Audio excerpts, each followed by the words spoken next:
Massive Celtics team update.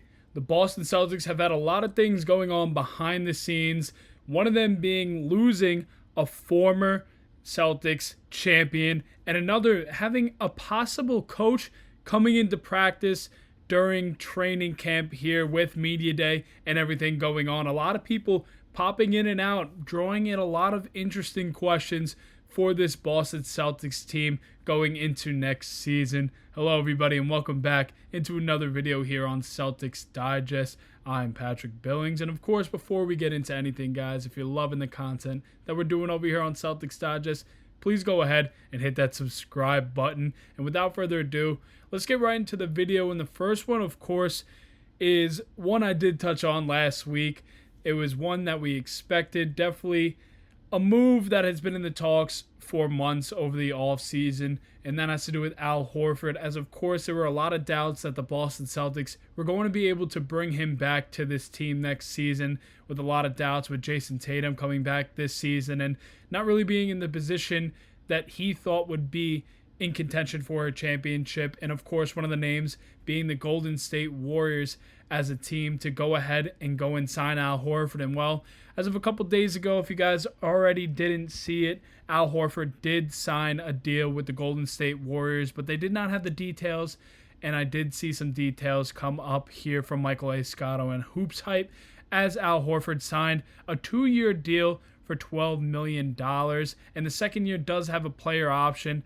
And of course, personally, we all thought that Al Horford was only going to be sticking around for just another year and just get that one more shot at it, but now leaving him with that player option, of course, that leaves him with some leniency to go ahead and enter free agency in that second year or consider retirement, of course. And I think that this season will definitely be the tell on if he wants to retire or maybe come back to the Boston Celtics. Who knows? Because Al Horford does love the city of Boston, as we all know, winning his first championship there, as he was one of the players that played the most playoff games and not won a championship until the 2024 season. And of course, everyone would love to see Al Horford come back and play for the Celtics one last time when everybody's healthy, see if they can go out and get another one for him.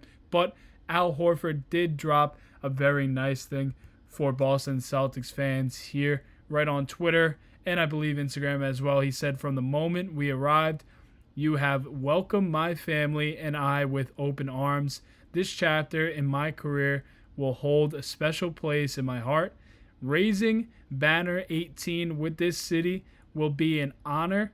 Will be a moment I will always cherish. I am forever grateful for the fans and organization. Thank you, Boston." Sorry, the picture's a little bit small there. I guess my reading is terrible, but Al Horford does give the city of Boston an incredible message, and I think for every single Boston Celtics fan, you know how important Al Horford was to this Boston Celtics team over the years, whether it was winning that championship or just being there to help the Jays grow and any other guys in the organization that came up and just help them be that number one veteran. And of course, the Jays see him as a father figure, of course. And Al Horford is definitely a Celtic that will always be remembered from not only Banner 18, but for his whole Celtics career. And of course, we can never thank him more than enough. And hopefully he does well in Golden State and maybe comes back to the Boston Celtics.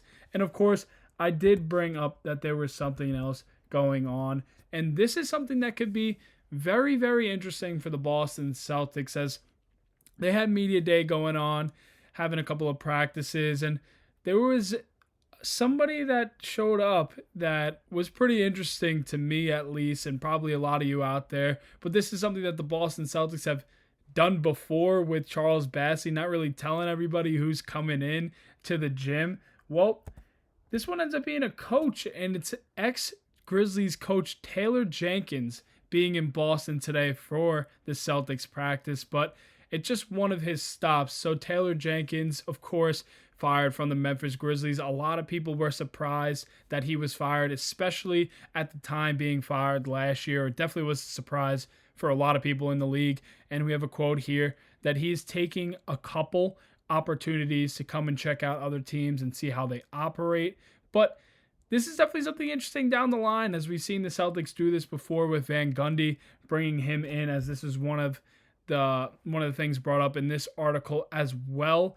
I believe, yes, it is this one, with Jeff Van Gundy being a part of that Boston staff, being a special advisor for their 2024 title year. And he, of course, went and got signed by the LA Clippers.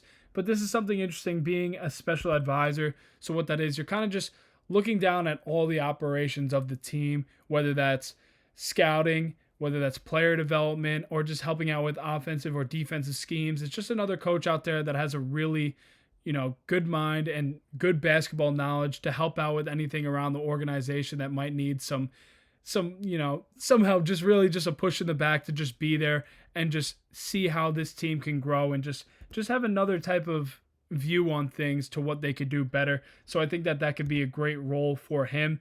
But of course, Brad Stevens got to talk about this, and he said that he felt for Taylor and, of course, Mike Malone being another one. And obviously, he's talked to both of them. But every year, good coaches get let go, and they are way better than everybody talks about then.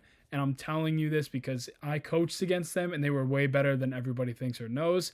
But that's the reality of our situation, because that's the way the world works. And then there are other coaches that are really good too, who will get their opportunities. Of course, there's only so many teams in the NBA, and when front offices don't think that those teams are living up to the expectations they should be, then there is someone to blame, and that ends up being great coaches like these two.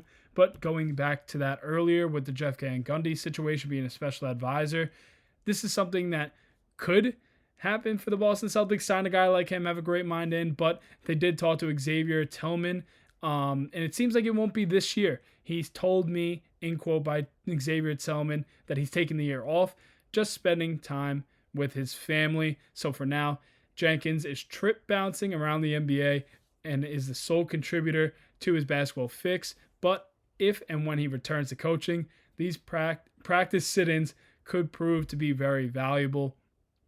And I agree with that 100%. I think that Taylor Jenkins definitely wants to take the year off and spend some time with his family, of course, and just being around basketball still just keeping him around the game and just keeping him on his toes just to make sure that he's keeping up with everything that's going on. Stopping in a place like Boston, and I'm unsure to what other spots he is going to stop into. I'm sure he has a lot of friends around the league that he's going to go stop into and check in on those teams as well. But Boston being one of them is definitely one that stands out even more because of everything that they have going on. I think it would be really nice if Taylor Jenkins was able to hop in as a special advisor this year instead of next year, with all these moving pieces, with all these opportunities in the lineup, with Anthony Simons coming in, Luka Garza kind of finally getting these real minutes. We got Minot coming in, a couple of rookies. So a lot of opportunity, and I think someone like him having his mind would definitely help this team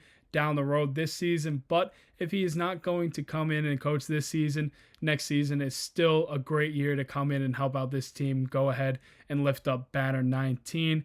And guys, if you like this video, please go ahead and drop a like on it and hit the comments and let me know what you think about these two things. With Al Horford signing with Golden State, do you think he'll opt out and come back to the Boston Celtics? The opportunity, of course, is always there for him to come back. And what do you think about Taylor Jenkins possibly joining the Boston Celtics down the line? He did say not this year, but it could be something that the Celtics look at down the line because he is a great coach at the end of the day, and you can never have enough great coaches on your team.